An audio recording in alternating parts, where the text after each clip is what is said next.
The investigator used a spectrometer to check the strength of electromagnetic and radio waves at the house to make sure they had not caused the lights. That could be caused by colliding microwave energy and radio energy just by the sheer location of the property and how the radio signals intersect each other. We found nothing there, nothing out of the ordinary. The investigator then used a compass to look for magnetic disturbances. In the far corner of the house, Gibbons found that the compass sometimes swirled uncontrollably, unable to settle on a position. Gibbons had worked with energy of all kinds. This kind had him mystified. He finally accepted the idea that Steve Lee's house was haunted.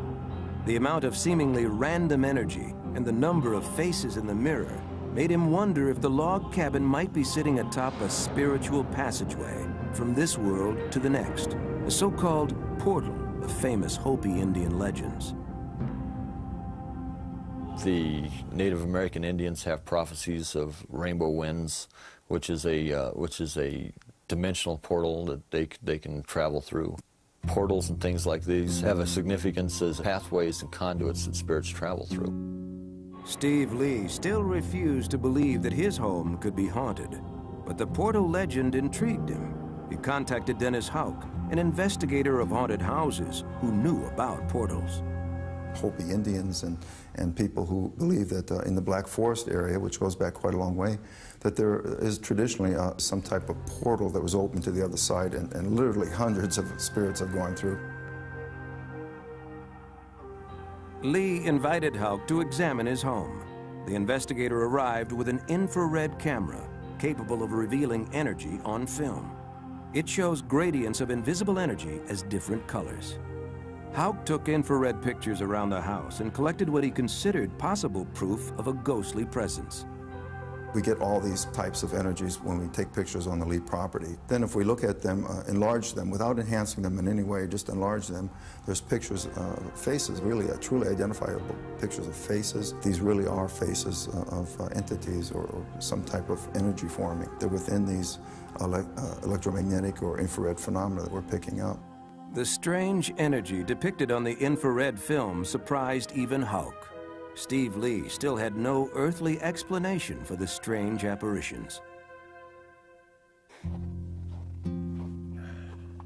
The Lees still live in their cabin in the mountains, and they claim that their photographs still show the mystifying lights and eerie faces. Traces of spirits traveling in and out of this world to the next.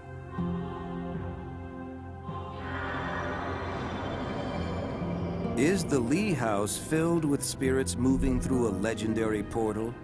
Are the surprising photographs evidence of a new kind of energy that allows ghosts this passage? Scientists and skeptics offer a resounding no.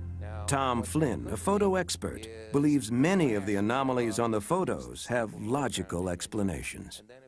I've examined the Lee pictures, and I find far more evidence of common camera problems than of the supernatural. I think that most of these mysterious fogs are various items, including the camera's own strap, that stray very close to the camera, so close that they go out of focus, so close that they're blasted bright white by the on-camera flash. It also creates a lot of lens flare. And that's where you get the characteristic little round transparent circles that kind of glow whitish. Those who believe that this Colorado house may be sitting on top of a spiritual gateway say that Lee's photos may have captured the portal in action. I believe photographs can catch things. I've seen photographs that have cut other dimensions before at other places, and be it through a mirror or through some type of very, very fast-speed film. We see ghosts or have ghost apparitions in certain areas because the energies there allow that materialization to happen.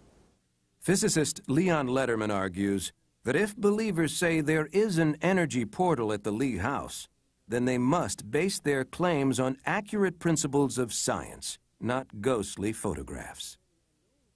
There are many, many unknowns in science, but there's a difference between a scientific unknown and a claim that they're sacred spots or haunted houses which can't be authenticated by science. They're just natural phenomenon that are misinterpreted by people who desperately want to believe that and have no idea of how science works. Neuroscientist Dr. Michael Persinger does know how science works. He says that geophysics can explain the mysterious lights on Steve Lee's property.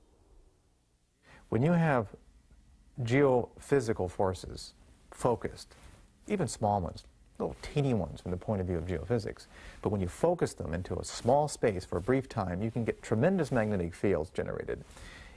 If that takes place, you can get fluorescent and light thresholds generated, very much like a will-o-wisp or electrostatic discharges. And if it's above the luminogenic threshold, you can photograph like any other kind of electrostatic phenomena. Persinger says that these strange anomalies in the Earth's natural electromagnetic field are found at many supposedly haunted sites, and sometimes they intersect with the brainwaves of people who live there, producing haunt-like feelings. It's a theory he has tested in his Sudbury, Ontario laboratory. Many of the kinds of patterns of fields that are generated in haunted areas that we have found are very complicated. Brief, transient fields, erratic shape. If these forces stimulate the brain, you could have feelings of a presence, the sounds of footsteps or movements or voices, and of course that ever-present presence, that there's something looking at you. All of these symptoms mirror events described by the Browns at the height of their supposed haunting.